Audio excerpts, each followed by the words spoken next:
રામ રામ સીતારામ જય શ્રી કૃષ્ણ જય માતાજી જય ગોપાલજી ઠાકરજી જય જલારામજી જૈનેન્દ્ર જય સ્વામિનારાયણ મહાદેવ હર હર હર મહાદેવ. કેમ છો મજમાં? તો વાંધો નહીં મારા બાપલિયા. વાગ્યા છે 8:45 અને બસ હવે મેઘરાજાએ આમ કહીને કે હવે તોફાની બેટિંગ ચાલુ કરી દીધી છે ને સાથે સાથે પવન એવો છે જોરદારનો તેની વાત ના પૂછો. વહેલી સવારે 4 વાગે વરસાદ પડ્યો છે કોઈ હા ભૂકા કાઢી નાખ્યા હો. અત્યારે થોડોક શાંત થયો છે વરસાદ અને બાકી ગામે ગામ એટલો વરસાદ પડ્યો ગામ મમ્મી. જય શ્રી કૃષ્ણ. જય શ્રી કૃષ્ણ. બધાને જય શ્રી કૃષ્ણ. ચીપટા નથી પડી ગયા ને પાછા? ના ચીપટા નથી પડ્યા પણ મોજા પડી મોજા પડી ગયા. સિયાને મોજા પડી ગયા. હું ઉતો તો ત્યાં મને સવારમાં વહેલા અત્યારમાં કોઈ ન હોય નહીં કે તમે નાખો નીચે તો કે હું લઈ આવું. મેં તો હું પછી લઈ આવી હું લઈ આવી હતી તમારે નથી જવું હું વાજ્યું અત્યારે મને તમે આવું છે બધું. અને બસ હજી ચા પાણી નાસ્તો ને બધું આપણે પૂરું કર્યું છે અને હવે મેઘરાજે થોડોક વિરામ લીધો તો બહારનું થોડું ઘણું જે કંઈ પણ કામ છે પતાવતા આવીએ ફટાફટ. નહીતર પાછા મેઘરાજા ક્યારે આવી જાય ને રીજી જાય ને કંઈ નક્કી નથી એમના હિસાબે. કારણ કે આજનો દિવસની હજી ગુજરાત ઉપર રેડ એલર્ટની આગાહી છે.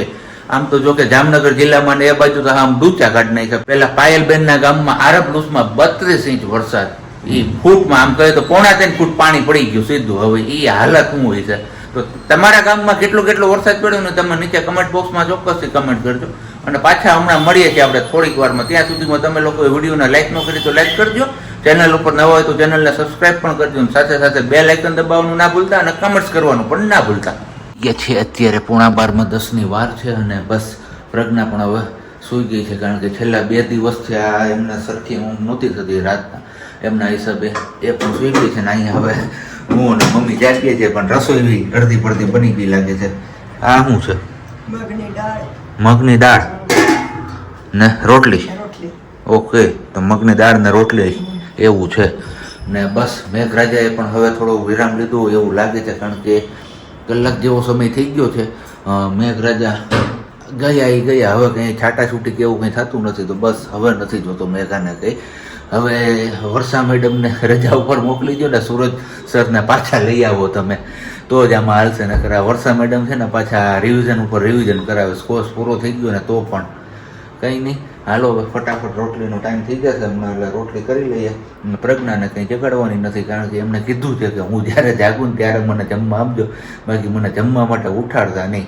એટલે સરસીથી ઊંઘ થઈ જાય એમને. મારા નાના બેન ઉઠતા છે ને ત્યાં સુધીમાં કીધું ટાઈમ મળ્યો તો ખાઈ લઈએ આપણે. હજી 1 વાગ્યો છે અને બસ કીધું કે થોડાક મોડા ખાઈએ સાચવીએ અમને તો ભૂખતા રહીએ તો શાંતિ થોડીક વાર. બાકી તો હા મમ્મી એ દેખાડો પણ છોકરા તો એવા જ હોય. કઈ નહીં એમાં પણ મજા છે. બાકી મસ્ત મજાની દાળ છે આપણી મગની ને અહીંયા ભૂંગળા આ બહારના ના અંદરના એટલે ઘરના એવું છે બધું. હાલો તો પેલા ફટાફટ ખાઈ પી લઈએ. લાગે જ ને અત્યારે સવારનો ભેટો અત્યારે થયો લગભગ આવી જાય એવું જ છે ને. ગુડ મોર્નિંગ ના હોય તારી હેગી હવે કઈ 3:30 ગુડ મોર્નિંગ જય શ્રી કૃષ્ણ. ને એ તૈયાર થવામાં વરગી એટલે તમને લોકોને આઈડિયા આવી જ ગયો હોય છે કે પાછું ક્યાંક છૂક લઈને ઉપડવું હોય છે એને. દૂધ લેવા સ્માર્ટ બજારમાં દૂધ લેવા જવાનું છે. તમે કોઈ લોકો સ્માર્ટ બજારમાંથી દૂધ લ્યો કે નથી લેતા? તો સ્માર્ટ બજારમાંથી દૂધ ન લેવાનું, એ તો સબ્જી જ લાવે દૂધ. પણ સ્માર્ટ બજારમાંથી ફ્રૂટ્સ લેવાનું છે ને તે માટે મમ્મી કે મસાજ માટે કે તો લીધું છે એ તો મસાજ નથી કરવાનું. પેલું આપણે એક દિવસ તમારા લોકો સાથે શેર કર્યું હતું બેબી હગનું, એ હવે કેન્સલ કરવાનું છે. અને ટોપરાનું તેલ, ખાલી ટોપરાનું. અને ઘણા લોકો કહેતા હોય છે કે તલથી પણ મસાજ કરાય પણ હવે આઈડિયા નથી આપણે બહુ એટલે આપણે એ અત્યારે નથી સ્કીપ કરીએ. એમનાથી તો કરાય એ તો મેં બી સાંભળ્યું છે ને એમનાથી વધારે મજબૂત થાય હાડકાને. તો એ જ લઈ લે કિલો. કિલો ન હોય કઈ તો અડધો કિલો નવરાઈશું નવરાઈશું. હા કઈ નહીં હાલો તો ફટાફટ આપણે ચા પાણી પી લઈ. ચા પાણી પીને જવાનું છે દૂધ લેવા. દૂધ લઈને જવાનું છે સ્માર્ટ બજારમાં. દૂધ લેવા દૂધની કેટલી દૂધની કેટલી મોટી જ જવાની છે. હા તે એટલે જ ને. એ રસ્તો પાછો મારો બાપુલી એવો ખરાબ છે ને એવો કંટાળો આવી જાય છે ત્યાં. ઘરેથી નીકળી ગયા ને આવી ગઈ છે આપણી પહેલી મંઝિલ એટલે કે દૂધની ડેરી જ્યાંથી આપણે દૂધ લઈએ. ત્યાંથી બધાને દાદા લગવા ભરી દઈએ છે. જે લોકો લેવા આવે છે એ બધા ત્યાંથી દાદા બેઠા હોય પેલી શું કહેવાય ગોરી પિત્તળની ગોરી આવતી ને ગોરી ભરીને એમાંથી બધાને દેતા જઈએ જેને જેને જોતું હોય ને એ બધાને. આપણે ખાલી આટલો જ પવન છે હું થઈ ગયું. પાયલબેન નું મેં હમણાં સ્ટેટસ જોયું, એ લોકોને અહીંયા 36 કલાકમાં 35 ઇંચ ઉપર વરસાદ પડ્યો. પૂર્ણા 3 ફૂટ ઉપર. ના આમ તો 3 ફૂટ થવા આવ્યું 12-13 ઇંચ. હા 35 ઇંચ પ્લસ વરસાદ છે ને હજી કે ઝાટકાના પવન આરે ધોધમાર વરસાદ ચાલુ છે. એમાં જામનગર ઉપર મેઘો મહેરબાન છે.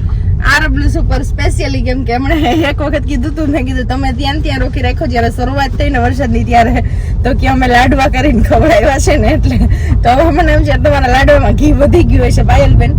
જસ્ટ મજાક, પણ બસ હવે ભગવાનને પ્રાર્થના કરીએ કે તમારી સાઈડ વરસાદ રહી જાય. કેમ કે મેં હમણાં જ એક સ્ટેટસ જોયું, અમિતભાઈએ મૂક્યું છે, અમિતભાઈ ચારડવા, કે જામનગર બસ સ્ટેન્ડ ની હાલત બહુ ખરાબ છે. બસ સ્ટેન્ડ માં પોણી બસો ડૂબી ગઈ છે. કેમ ધવન ત્યાં સુધી પાણી ભર્યા છે. અને સ્પેશિયલી આ વખતે જુનાગઢ થોડુંક લકી છે એવું કહીએ તો ચાલે કે વરસાદ આવે છે પણ શું છે કે ઝટકે આવે છે. થોડીક વાર આવે છે, વળી રહી જાય છે, વળી ધીમું આવે, વળી ફાસ આવે, એટલે બહુ પ્રોબ્લેમ નથી થતો. છતાં પણ કાલે ભવનાથ વાળા પેલા જે મંદિર છે મેઇન મહાદેવનું, મંદિર આગળથી પાણી આવતું હતું એવું કઈક હતું. સાબજી કહેતા સાબજી અહીંયા બહુ ખાડા છે તો હું થઈ ગયું પણ ધ્યાન રાખો. આગળ પછી ભેંસ છે.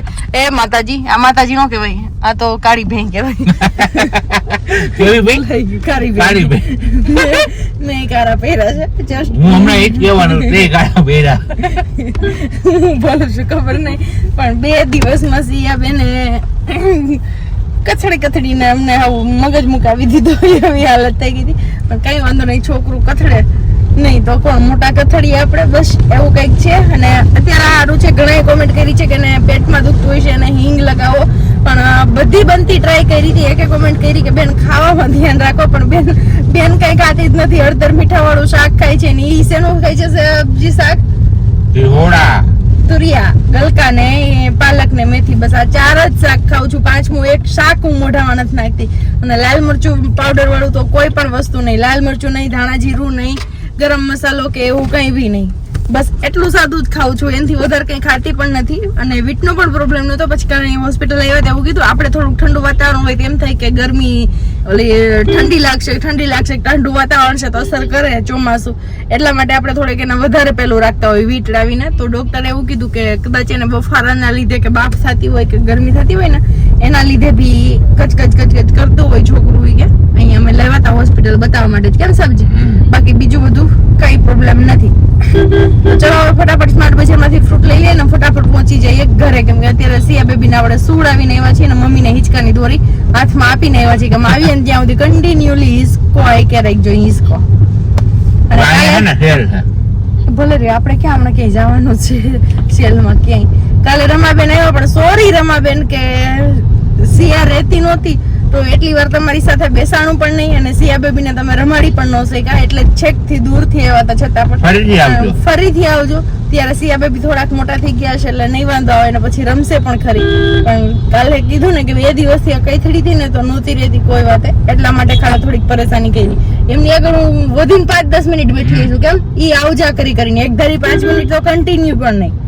તો બસ આવું કઈક હતું. હાલે રાખે છોકરા હોય અહીંયા આવું બધું થયા રાખે. અને મેઘરાજા પાછા ચાલુ થઈ ગયા છે ધીમા ધીમા. આપણે ફટાફટ સ્માર્ટ બજારમાં ઘુસી જઈએ અને ફ્રૂટ્સ ને લઈ લઈએ. કેમ સબ્જી? સોરી, સ્માર્ટ બજારમાંથી આવી કે ખરીદી બધી કરી લીધી. ખાલી લેવા ગયા હતા આપણે. હું એમના પૂછીએ શું લેવા ગયા હતા?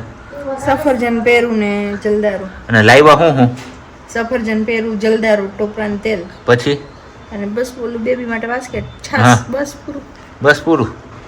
હજી હાચે ના હાચે ને ઓલો જગ તો ભૂલાઈ ગયો, જગ નથી લીધું. નહીં તો મને અત્યાર સુધી મગજમાં હતું કે જગ લઈ લઈએ નાનો પેલો 5 લીટરનો, પણ કલર ગમ્યો ને એટલે રહી ગયો. નહીં તો એ આવી જાય કે હવે આપણે કે સિયાબેન નાના છે તો કદાચ ક્યાંય બહાર વિડીયોઝ માટે જઈએ તો કે ઓલા શીશા ભરવા એના કરતા વિડીયોઝનું મેં નહોતું કીધું પણ માનતા ઉચાડવા માટે બહાર જઈએ તો પાણી સ્પેશિયલી આપણે આપણું ઘરનું પાણી જોઈએ એટલા માટે મેં કીધું. અને તમે જ કીધું તું મને કે ગમે ત્યાં જઈએ તો તારે આપણે ઘરનું પાણી પીવાનું, બિસ્લેરીનું પાણી નહીં પીવાનું. પોતે એવું કીધું હતું ને અત્યારે બધું મારી માથાડી હતું કે ઢોર દીધું. અત્યારે કેમ મને અડિયું દડિયું મારા ઉપર કે તમે કીધું એટલે મેં વીટના ટીપા પાયા હતા બપોરે. હે આમ જો વાકમાં એવી એટલે મારો જ હંમેશા વાક દેખાય, તમારો વાક કોઈ દિવસ ઓન કેમેરા આવ્યો જ નહીં. સારું હાલો હશે બીજું શું તો હવે અમે હમણાં કીધું ને ભાઈ નું છે ને ઓન કેમેરા તમારી બોલાવી લઈ હાલો તો કઈ નહીં. બાકી બને છે મસ્ત મજાની રોટલી ગરમા ગરમ, કારણ કે બનવાનું છે અત્યારે રોટલીનું શાક. આમ તો જો કે વાસી રોટલી હોય એટલે બપોરની હોય એનું શાક બનાવવાનું હોય, પણ એ અવેલેબલ નથી તો મમ્મી કે હું ગરમા ગરમ બનાવી નાખું, થોડીક વાર એમનું રાખી દઉં પછી પાછું શાક બનાવી નાખીએ એમનું.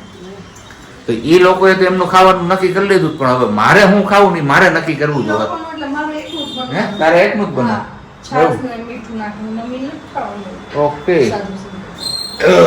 ઓલી નાની નાની બટેટી હોય છે ને ખાવું જ મોટો કરો. હું ઈ બનાવું બટેટીનું. બટેટીનું હું અત્યારે બને ભૂંગળા બટેટા જ નથી ખાવા, હમણાં ખાધા હતા. એ નહીં મજા આવે, દમ આલુમાં વાર લાગી જાય. કોણ બનાવી દે તમારું? તું નો બને? નહીં હો, કેમ? મારે નથી નવરાય. લે 7:08 નો સમય થયો છે અત્યારે, હજી ખાવા પીવાનું ને બધું આપણે બાકી છે. અને મેઘરાજા કે હાલો હું મન મૂકીને વરસી જાઉં, પેલા ઘડીક વાર એવો ફૂલ પવન આવ્યો કે એની વાત ના પૂછો. અને અત્યારે જોરદાર ધમાકેદાર બેટિંગ કરે છે બહાર મેઘરાજા. ક્યારે હવે 48 કલાક ને 72 કલાક ને બધું પૂરું થાય કઈ નક્કી નથી રહેતું, કારણ કે ઘડીક થાય તો 48 કલાકની આગાહી આવે, ઘડીક થાય તો 72 કલાકની આગાહી આવે, ઘડીક થાય તો 24 કલાકની આગાહી આવે. વરસાદ ક્યારે બંધ થશે એ હવે ખબર નથી. આ વિરાટ પણ મેઘરાજા ચાલુ છે ને એટલી વારમાં જોઈએ આ પાણી અહીંયા દેખાવા માંડ્યું, નકર આટલું પાણી હતું નહીં આ જગ્યા ઉપર. બાકી આ લાઇટમાં તમને દેખાશે કે વરસાદ કેવો આવે છે ને, બાકી ભૂકા બોલાવે એવો આ નહીં. મેઘરાજા ભલે એમનું કામ કરે તો આપણે આપણું કામ કરી લઈએ ખાવા પીવાનું. અને આજ મચ્છર છે ને હવે ખબર નથી પડતી, ફરતી બાજુથી ચોટી જ પડ્યા છે, કઈ થઈ છે. અને બાકી એક અત્યારે આગળની ક્લિપ તમે જોઈ એમાં આપણે સાથે દુર્ઘટના ઘટી ગઈ. ફોનમાં થોડુંક નહીં એવું પાણી અડી ગયું એટલે ચાર્જિંગના સોકેટમાં પિન પ્લગ કરીને તો લિક્વિડ ડિટેક્ટર એવું આવ્યું લખાઈને કે હવે મહેરબાની કરીને પેલા ફોનને હે ને સુકાવા દો, ડ્રાય થવા દો, પછી તમે ચાર્જિંગ કરજો. એટલું ખાલી થયું, વોટરપ્રૂફ ફોન છે છતાં પણ વાં જીવ ઊંચો થઈ ગયો અમારે એમનો. અહીંયા છે આપણું આ વાલ બટેટાનું શાક, અથાણું અને રોટલી, બસ સાંજનું ભોજન આપણું આટલું છે. આવો આવો, જય શ્રી કૃષ્ણ. જય શ્રી કૃષ્ણ. ફોનને પાણીમાં કાઢીને પાછું પકડવાની રીત અટાણે કેમ પકડો ને અહીંયા બાયણે કેમ પકડો? જાઓ તે હાલ પાક હાલ. થઈ ગયો જીવ તો થઈ જાય ને મફત આવે. અત્યારે ઓલરેડી વાગી ગયા છે 10 અને બસ હવે માહોલ થોડોક એવો શાંત પડ્યો છે. બહાર પવન થોડીક વાર તો એવો ઉપડ્યો હતો કે એની વાત ના પૂછો, ને સાથે સાથે વરસાદ પણ એવો બધો હતો. પણ આજે જ્યારે આ વિડીયો શૂટ થાય છે ત્યારે આપણે જે પેલો લાડવાવાળો વિડીયો મૂક્યો એમાં ઘણા લોકોના ક્વેશ્ચન છે કે રમાબેન કોણ છે, રમાબેન કોણ છે. લગભગ ક્વેશ્ચન આ છે. તો રમાબેનનો પરિચય હું તમને ટૂંકમાં આપી દઉં તો રમાબેન છે એક આપણા આમ જોઈએ તો સબસ્ક્રાઈબર છે, અને આમ જોઈએ તો હવે સબસ્ક્રાઈબર કમ ફેમિલી મેમ્બર બની ગયા છે. કારણ કે એમની સાથે આપણે લગભગ ચેનલ સ્ટાર્ટ કરી ને ત્યારથી આપણે એમની સાથે રિલેશન છે. અને એ લોકો પહેલાં દુબઈ રહેતા હતા અને એમનું સલૂન ચાલતું હતું દુબઈની અંદર. અને દુબઈની અંદર કહીએ ને તો મોટામાં મોટું સલૂન એમનું હતું. અને ત્યાંથી એ હવે બધું શિફ્ટ કરી એટલે બંધ કરી, ક્લોઝ કરી, વાઇન્ડ અપ કરી અને અહીંયા અમદાવાદ હવે આવી ગયા છે. અને એમના સન કંઈક અમરેલી એરપોર્ટનું કે એવું કંઈક કામ ચલાવે છે, એમાં એ લાઈન પર છે. એટલે આ રીતના ટૂંકમાં પરિચય આપી દીધું કે એટલે તમારા લોકોને મારે શું એકને હું આવી રીતના બધું સમજાવવા બેસું તો એમાં ઘણો ટાઈમ જતો હતો. એના કરતાં મેં કીધું ચલો વાંધો નહીં, આજે આપણા વિડીયોમાં જ કહી દઈએ કે ભાઈ રમાબેન કોણ છે. અને અત્યારે એમનું રહેવાનું ઠેકાણું અમદાવાદમાં છે. ને હવે વાત રહી આપણે આ વ્લોગને પૂરો કરવાની, તો બસ સમય થઈ જ ગયો છે, 10 વાગી ગયા છે ઓલરેડી. તો વ્લોગ પણ અહીંયા પૂરો કરીએ તો જતાં જતાં આપણે એક સારો વિચાર તમારા લોકો સમક્ષ મૂકતા જઈએ. કોઈ વ્યક્તિને છે ને સાંભળવા કરતાં એમને સમજવાનો પ્રયત્ન કરવો જોઈએ, કારણ કે એ લોકો જેટલું કહી નથી શકતા ને એટલું એ મહેસૂસ કરતા હોય છે. આ બાબત ઉપર તમારા લોકોએ શું કહેવું છે કમેન્ટ બોક્સમાં ચોક્કસથી કમેન્ટ કરજો. બાકી હવે મળીએ છીએ આવતીકાલે નવા વિડીયો સાથે. ત્યાં સુધી બધાને બાય, ગુડ નાઇટ, જય શ્રી કૃષ્ણ. શાંતિથી રહેજો અને શાંતિથી રહેવા દેજો.